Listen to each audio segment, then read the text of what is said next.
Welcome to Rider Nation Station, presented by American Manufacturing Solutions, your total logistics partner, investing in Rider Nation Station and St. Mary's, Ohio, and to our other fine sponsors.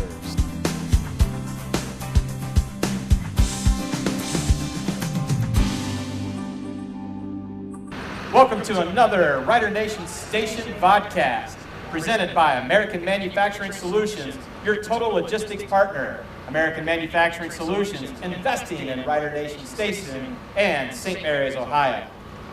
Welcome to St. Mary's, Ohio 2019, and welcome to another fine episode of Rider Nation Station. It is our mission to reconnect and entertain St. Maryans, past, present, and future, with sincere, relevant, humorous, informational, and emotional stories. These stories will preserve our history, culture, lore, and perhaps lies about our town. It should encourage open-mindedness through candid discussion. It is our hope Rider Nation Station will get you to say, I remember that. I never knew that about my town. We need to bring that back. I'm proud to be from St. Mary's. This town is a place I want to be from, or what can I do to make St. Mary's, Ohio a better place? Today's Rider Nation Station episode comes to you abroad in American Manufacturing Solutions semi and flatbed trailer driven by Mr. Paul Finney in the 2019 Summerfest parade. Once again, proving American Manufacturing Solutions can help you with your logistics needs. St. Mary's, Ohio is a special place, being home to a rich history, important people, excellent schools, great resources, and a motto of where living is a pleasure. But if you ask St. Maryans, what is the common thread that keeps us all together? I believe an overwhelming response is going to be Rough Rider football. Today, to help us to capture the culture, history, and lore of Rough Rider football are former varsity football coaches who all coached with the venerated coaching legend, Skip Baughman.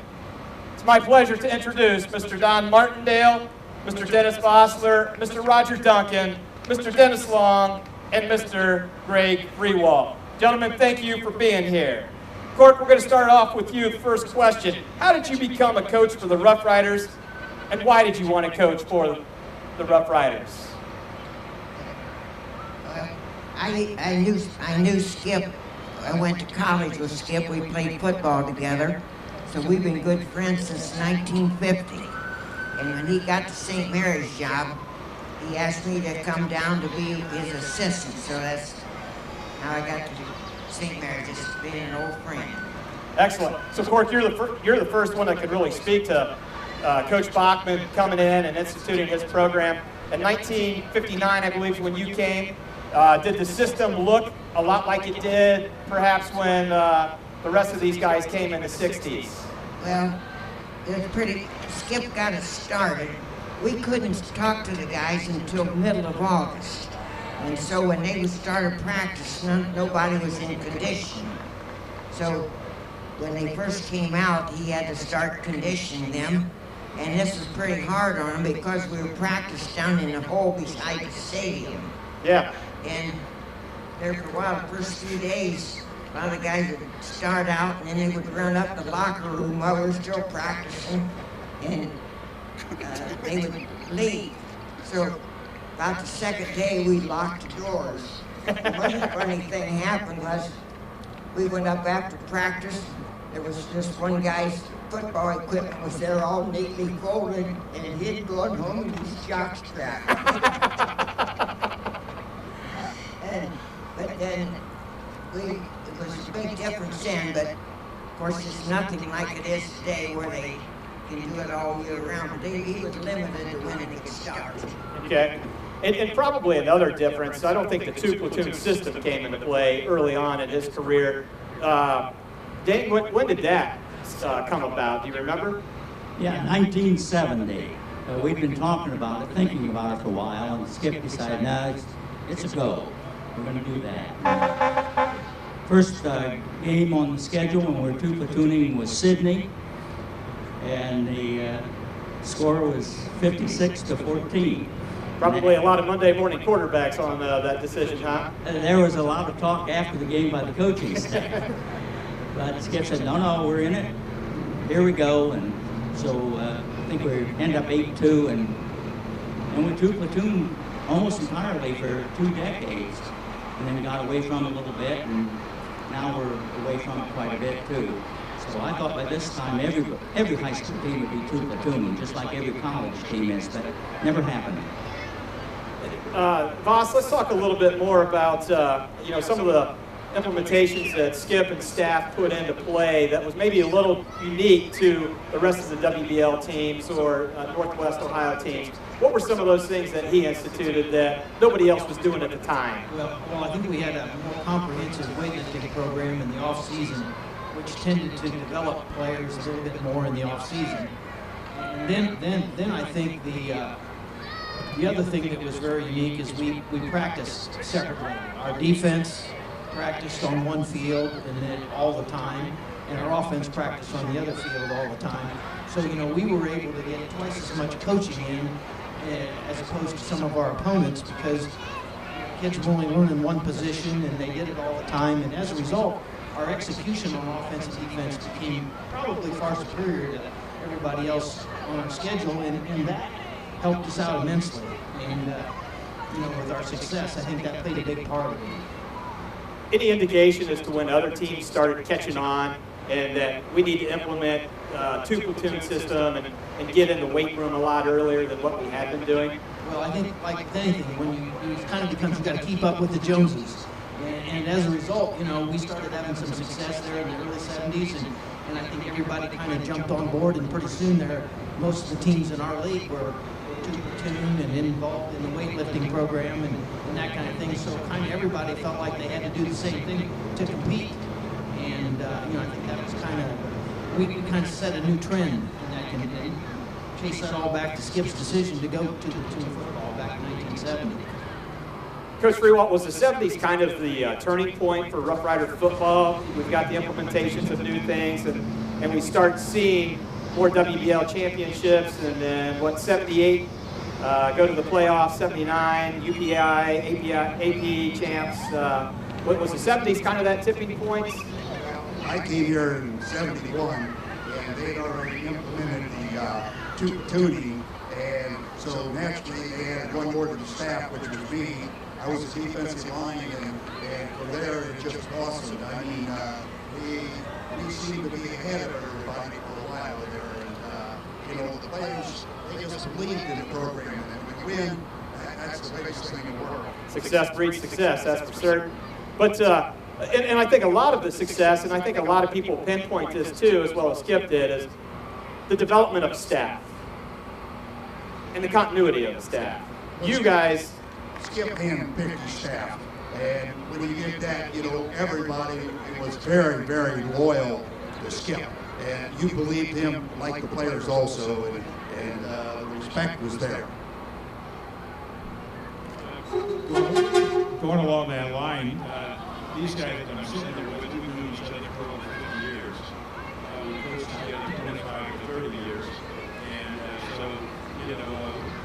we were always, no matter if we were drinking coffee or whatever, talking football. So not that we had it down to a science, but we had it down to a comfortable way to practice and how to do things. And that made a tremendous difference. And we just very casually, got to know each other, got to know the kids, and then knew what to expect was, guess who's coming back, same old guy I had. Exactly, and when you start counting out the number of years that you all had, everybody retired with 30 years of teaching and coaching experience. Now, Cork, I think you were the exception. 59 to 66 is when you coached for Skip, which allowed for Coach Duncan to come in and put his 30 years in. That's what I always said. If anybody had any complaints about me, it's Cork's fault. And I came by coincidence. And like Coach said, Skip kind of handpicked his people, but I went to a clinic in Louisville, and my old coach was talking to Skip. I just went up to talk to my old coach, and when he left, he said, Coach Baughman said you would have, an opening on his staff, and I wanted to get up back in this area. That's all I did. I'll be darned. Thanks, Cork. So another thing that I don't know if it's unique or not, but was the grading system that was implemented. And can anybody speak to when that was implemented, and was that unique to St. Mary's? And how much time you had to put in with the grading system? Well, basically, it was always here. We always graded. And it was much like a batting average. You got a plus or a minus for so many plays, and it came out to a certain grade. And it was objective. You know, if you don't grade, you can be subjective because maybe I recovered a fumble, and the rest of the game I didn't do anything, but because I recovered a fumble, I was low. It was a big deal. But if you graded me play by play, I was a 40. You can't play. You know, and so it was objective, and it was like a batting average, and it was always here. And it took a lot of time. You know, I always like kind of laughed at the new coaches because when I came, it was just on myself and Coach Baughman, and we did all those things. And not as thoroughly, not as expertly as we did when we got 6-man staff, because our coaching officer said then everybody could coach their people, and they became quite good at those positions. And our techniques got better, and therefore our grades probably got better also. So for somebody that has no idea about the grading system, football game's on Friday night, you've got the films, and by Monday you're releasing the grades, is that correct? Yeah, that's right. I'll have Cork speak a little bit later about the equipment that we had to deal with, because he probably hated grading film more than any other coach I've ever seen, and rightly so. But the thing it really did was force you to watch every single player on every single play. They either did the job or they didn't, and if they didn't, you could write down what they did wrong. You get off the ball, just too slow, didn't look inside, whatever. So, and we did it. When I came here first, I think Paul Brown started that, and anything Paul Brown did, Skip did. So Cork would tell you the procedure for grading. Bring up Paul Brown. I got one story to tell you about Paul Brown, Coach Baughman. Way back when Ray Graves was an assistant coach here, we went down to Wilmington because the Bengals had their training camp in Wilmington pre-season. So we go down and we stay at morning practice. And we said, well, hey, where are we going to catch lunch? And so I said, well, the cafeteria is right over there. We said, oh, okay. So we go over and actually there's one line that's got the old breakfast bowls and stuff. But all of a sudden there's this other line which just had everything from soup to nuts. And so we thought, wow. And so we walked over there, and the people stood up and took off the dish top of the chicken pieces and stuff, and served us everything. We got to the end, there was no person taking any money. So we decided, well, we'll sit close, and guess what? When he walked up to us, Paul Brown. He put his hand on Coach Baughman's shoulder and said, you know, Coach, we're happy with coaching staff, and this is practice, but we can't buy lunch for everybody. That was Skip Field. He was really good.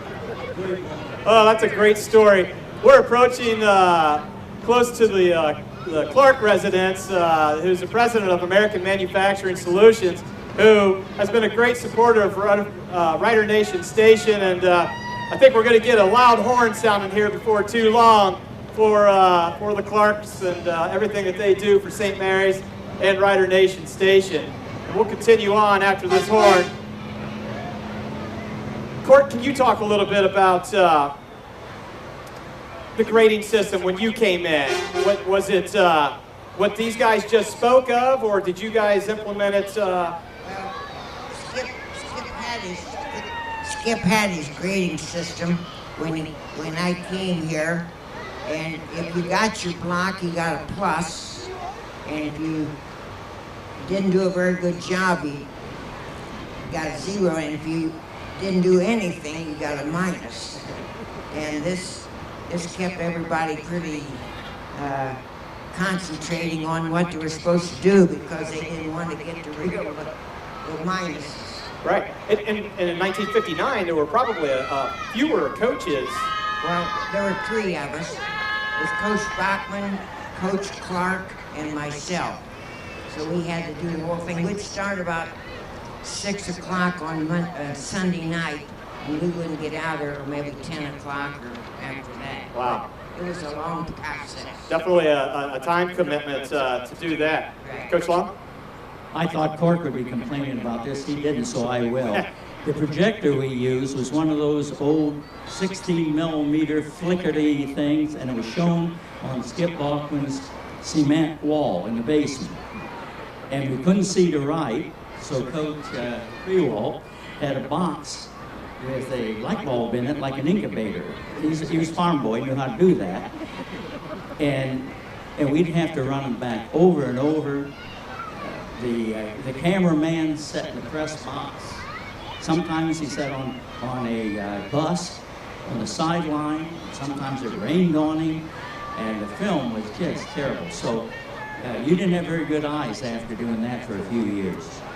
Definitely so. And those of you that are listening to this right now, this is Rider Nation Station. You can catch us on a Rider Nation Station YouTube channel. Please subscribe to our channel and catch the rest of this interview, as well as all of our other interviews that highlight St. Mary's, Ohio, the culture, the history, the lore, and perhaps a few lies. So make certain that you subscribe to Rider Nation Station on our YouTube channel.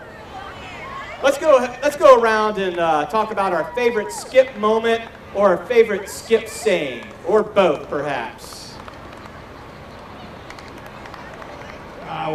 One of my favorite skip moments happened because of one of Coach Freewald's defensive linemen.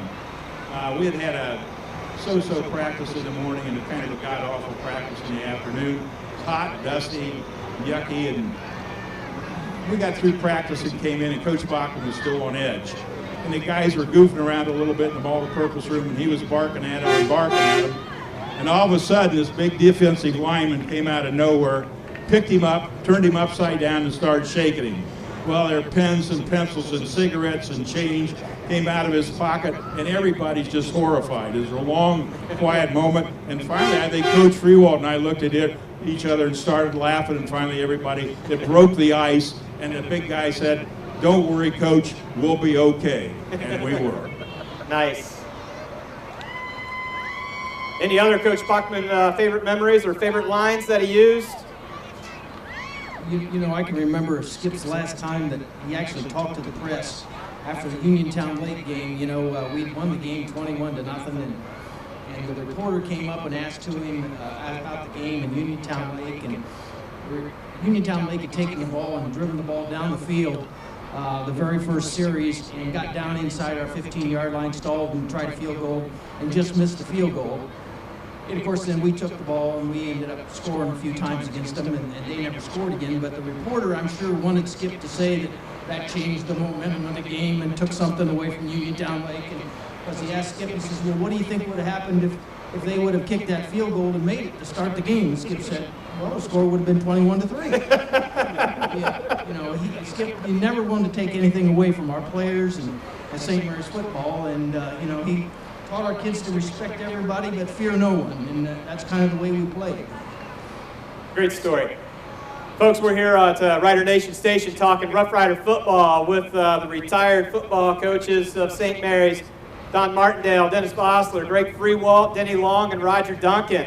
If you'd like to catch the whole interview, go to Rider Nation Station on YouTube, subscribe, and you can catch this one as well as all of the other ones that we have done talking about St. Mary's history. We're also going to be broadcasting St. Mary's football games, so make certain that you subscribe to Rider Nation Station.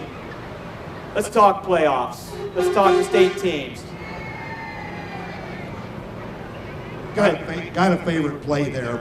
I think we were playing Fostoria, and they were pretty good. And we had moved down to the 10-yard line, and we ran Mike Elston for 3 yards, first down.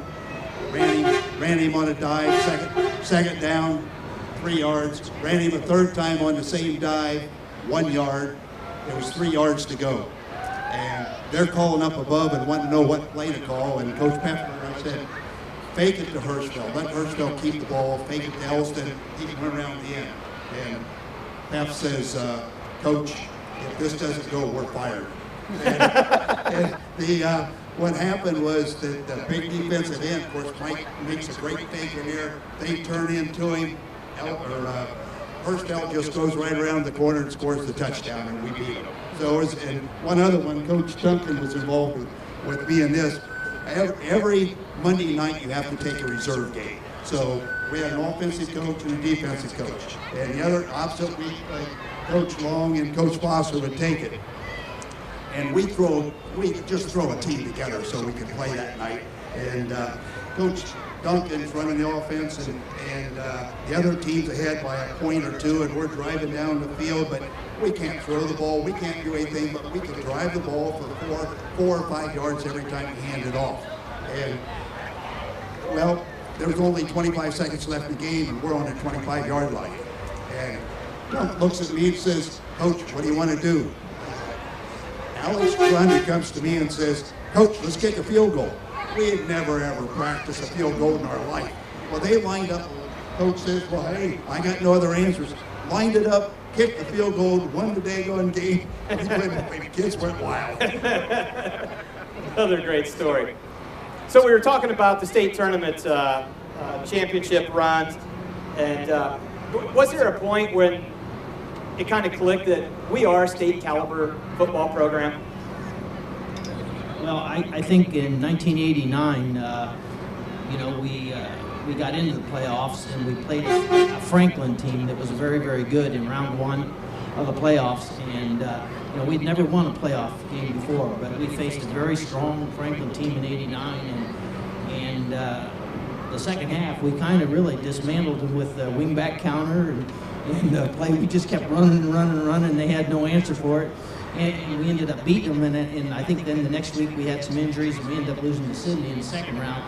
But I think that was a young football team we had in 1989, and came back in 1990, and I think they thought that they belonged and that they could play with anybody in the state, and I think that put us on the map, and our kids kind of believed, and the rest is kind of history there. We kind of went on a great run after that.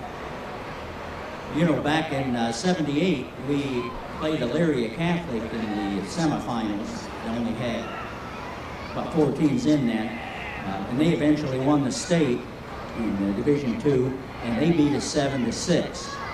So, and they were eventual state champions. So we knew way back then that we can play with them, anybody, and that gives you a lot of confidence.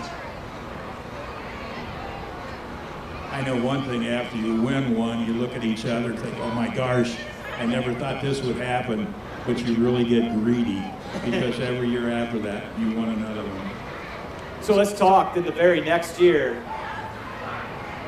we were back, but we lost a close one at Lima Senior against Marysville, I believe. Could have folded up to 10th the next year, but that didn't happen. It was time to win another state championship after that. Sometimes they say losing is good for winning. Was that a situation there, or was that just how it was going to play out? I don't think so. I think we knew we just all had to get back to work. We made every mistake in the book. Marysville was better that night and beat us. We had penalties and stuff like that, and that's part of the game. And so, no, we went back to work, worked just as hard, if not harder. The kids were determined, and the determination of the kids, of the students, is foremost. Just foremost. They bought into the program, and they went back to work, and they weren't going to be denied. Yeah, and if you remember back on that night, it was one of those nights where everything went wrong that could go wrong. They tried to kick the ball off to start the game, and their kid missed the ball, and it squibbed off, and they ended up recovering it, and then they drove down and scored, basically, for the only score that they had the whole game. So, like I said, it was just one of those games where, every bad thing that could happen happened, and, it's just one of those things. Yeah. Folks, you're listening to Rider Nation Station's podcast. If you'd like to catch the entire interview with the retired varsity coaches, go to the YouTube channel, Rider Nation Station, subscribe, catch this interview, as well as 9 other ones that we have done and future ones. We're also going to be broadcasting St. Mary's Rough Rider football home games on this channel as well. Got the coaches here. We just got done talking a little bit about state championship teams. Let's talk venues. Favorite venue that you coached in and least favorite venue that you coached in or played in? Well, one year we had to put together a game because there was an empty slot when Bell Fountain dropped out. And we played team up north there, and we dressed in a trailer. And I think the score was, we were ahead 40-0. What's that? Paulding. We played Paulding. It was 40-0 at halftime. We dressed in a trailer, cold water for showers, and that was the worst. That was the worst. Anybody else with the worst, or let's go with the favorite? The favorite was at home, but it was always great to go to Mass and honors. Definitely so. Definitely so. So we're getting close to the end of the parade route here, and I want to thank you, coaches, for putting in your little bit of knowledge about Rough Rider football from 1959 forward. And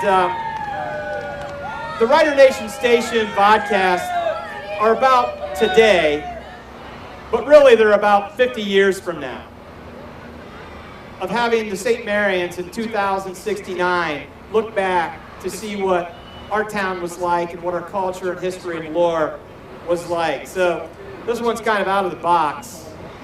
What do you think football is going to be like, Rough Rider football, 50 years from now? Seeing what you first saw when Court came in 59, to when you came, to the changes when you coached, to 2069. What is Rough Rider football going to be like? You're going to see it in a beautiful stadium out there. That's just outstanding what this community's done. I'm very proud of everybody. Excellent. Anybody else to that? Last question. Favorite official memory? Referee official memory. I've often said that referees don't cost us ball games, and I'm hard put right now to think of a game that we lost solely because of the referee. Really bad. However, when I was first coaching, when Coldwater was in the league, we played a game over there, and Ed Bolenbacher, who's my favorite referee, was the referee in charge. We ran a wingback counter in a tie ball game. The thing went for 80 yards, but Ed didn't see the handoff and blew the play dead at the line of scrimmage. We never let him forget that. Anybody else with an official memory? I can remember one night at Troy, we were in a playoff game, and the official, Troy had a real crown, high crown on the field, and our sideline was kind of in a gully. And, we all had a tendency to go out on the field to kind of try to communicate with our players. And the official kept telling Skip to get off the field, get off the field, get off the field. And finally, Skip yelled at him. He said, "Hey, pay attention to the game out there. You're missing an awful nice game." Probably a better question would be to ask officials their favorite memory about St. Mary's coaching staff. That would be fun. All righty, well, we have come to the end of our show. It is our hope that Rider Nation Station, this podcast did entertain, educate, enlighten, and elevate your perspective about St. Mary's, Ohio. We hope a story has been told that augments the development of relationships, old and new, to promote growth for all who do, did, and will call St. Mary's, Ohio, home. Again, I want to thank former Rough Rider football coaches Don Martindale, Dennis Bosler, Greg Freewald, Denny Long, and Roger Duncan for their participation and sharing memories and reflections about Rough Rider football. Rider Nation Station will be broadcasting on tape delay the home football games on the Rider Nation Station YouTube and the TSC channel. So if you have TSC cable, you'll be able to watch those games there as well. Additionally, we'll be airing on the YouTube channel The Coach Doug Fry Show and Rules of the Game with Mark Sisko. Stay tuned for more information. Our next podcast will be with Mr. Jim Strauss, an MHS alumni who will be informing us how the St. Mary's Marching Band transitioned to become the St. Mary's All Brass Band in the mid-50s. You will not want to miss this one. I hope you think positively about our town, the town we did not inherit from our ancestors, but the town we borrowed from our grandchildren. Peace to you always, fellow St. Marians, always and always. This episode of Rider Nation Station has been sponsored by American Manufacturing Solutions, your total logistic partner. investing in the St. Mary's community. Albert Sporting Goods at 121 West Spring Street, serving the St. Mary's community since 1980. Plus One Professionals Real Estate, selling St. Mary's from the corner of Spring and Chestnut since 1982. Minster Bank, helping people achieve financial success and supporter of the Rider Nation and the St. Mary's community. The Evening Leader, chronicling the history of St. Mary's for over 100 years. Like a good neighbor, Lori Yelton, your local State Farm agent, is there.